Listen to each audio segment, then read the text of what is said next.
आपने तो धर्मनिरपेक्षता की जो धज्जियां उड़ाई हैं वो तो हमने देखा। आपने कह दिया हमारे घर की बात है, हम अपने घर की बात करेंगे। मैं गीता पढ़ता हूं। आप सेक्युलर है ना?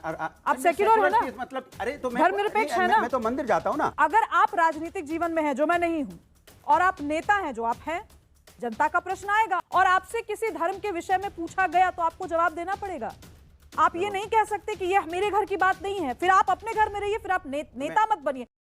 तो आज की इस वीडियो में सुब्रस्ता ने अनुराग भदौरिया को डिबेट में बहुत अच्छे से धोया है, क्योंकि सुब्रस्ता जब अनुराग भदौरिया से सवाल कर रही थी तो अनुराग भदौरिया सवाल के जवाब देने के बजाय वो पीछे हट रहे थे और कह रहे थे कि मेरा इन सवालों से कोई लेना देना नहीं है, जबकि इससे पहले अनुराग भदौरिया उसी पर लेक्चर दे रहे थे। तो इसी बात पर सुब्रस्ता ने उसे डिबेट में अच्छे से धोया है और यह सुनकर बस वह अंदर ही अंदर बस चिढ़ रहा था, क्योंकि जवाब तो उसके पास था नहीं, तो देता क्या। तो भाई क्या हुआ, आप खुद से ही देखिए आगे।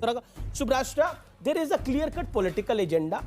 अब जब से वो वीडियो वायरल हुआ है बिहार के मंत्री साहब का, प्रोफेसर चंद्रशेखर का, उसके बाद से कुछ ढका छुपा रह नहीं गया है। और जिस तरह से समाजवादी पार्टी भी लाइन ले रही है और रामचरितमानस के बारे में जिन शब्दों और जिस आचरण से बात हो रही है, वो अपने आप में एक्सपोज कर देता है कि किस तरह का नैरेटिव बिल्ड करने की कोशिश है 24 से पहले। ये पूरा खेल 2024 का है। ना इन्हें रामचरितमानस से मतलब है, ना शूद्र से मतलब है, ना दलित से मतलब है, ना महाकाव्य से मतलब है। जी आमिर जी, मैं 2-3 बातें कहना चाहती हूँ। एक बात मैं इस आइडियोलॉजी के नाते कह रही हूँ जिसका रामचरितमानस में विश्वास है, अगाध श्रद्धा है। उस आइडियोलॉजी में बिलीव करने के नाते मैं ऐसा कह सकती हूँ कि आज कोई भी व्यक्ति हमारे समाज में दलितों के खिलाफ हुए अत्याचार को नकार नहीं रहा।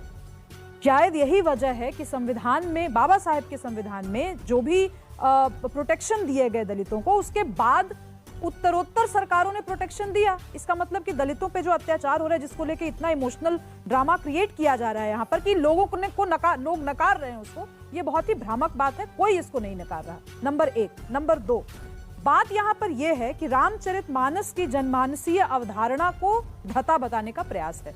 वो इसलिए है क्योंकि साहित्य के गलियारों में, क्योंकि रामचरितमानस को साहित्य भी माना जाता है, इतिहास भी माना जाता है और भक्ति काव्य तो है ही वो।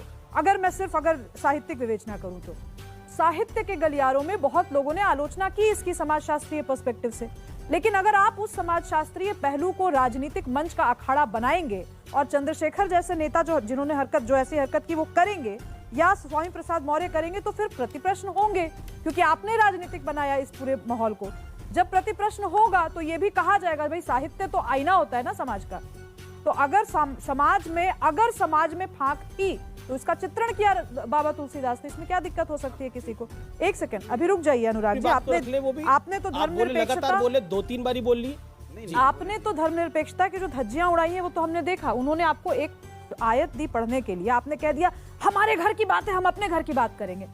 तो हमारे घर में भी तो मुसलमान भाई रहते, ठीक है, आपके घर में भी तो मुसलमान भाई रहते हैं। मैं गीता पढ़ता हूं। आप सेक्युलर है ना? आप सेक्युलर है ना? मतलब अरे तो धर्मनिरपेक्ष है ना? मैं तो मंदिर जाता हूं ना। अगर आप पर्सनली क्या करते हैं, मैं पर्सनली आयत पढ़ती हूँ या मैं रोज सप्तशती के सामने माथा टेकती हूँ, ये मंच उसका नहीं है। अगर आप राजनीतिक जीवन में हैं, जो मैं नहीं हूँ, और आप नेता हैं, जो आप हैं, जनता का प्रश्न आएगा। अगर आप सेक्युलर संविधान में विश्वास रखते हैं और आपसे किसी धर्म के विषय में पूछा गया तो आपको जवाब देना पड़ेगा। आप ये नहीं कह सकते कि ये मेरे घर की बात नहीं है, फिर आप अपने घर में रहिए, फिर आप नेता मत बनिए। कल ही के डिबेट में कहा गया था ना कि नेताओं को नेतागिरी करनी चाहिए, धार्मिक लोगों को धार्मिक बातें करनी चाहिए। तो नेताओं से सवाल पूछ रहे हैं। तो जैसा कि आपने देखा, जब इससे कहा गया कि कुरान पर कुछ बोलिए, तो कैसे अपनी बातों से पीछे हट गया और कहने लगा कि हम हिंदू हैं, सिर्फ हिंदू धर्म पर ही बोलेंगे, क्योंकि इन लोगों का हिम्मत ही नहीं है दूसरे धर्म पर बोलना। इसलिए ये ऐसे लोग हर जगह सुनते हैं, हर डिबेट में सामने वाले से, फिर भी इन लोगों को कोई शर्म नहीं है, तो ये क्या करे। खैर, आप अगर थोड़ा सा वीडियो अच्छा लगा तो वीडियो को लाइक कर दीजिए और ऐसे वीडियोज़ के लिए आप हमारे चैनल को सब्सक्राइब जरूर कर लीजिएगा। हम मिलते हैं बहुत जल्द किसी और वीडियो में।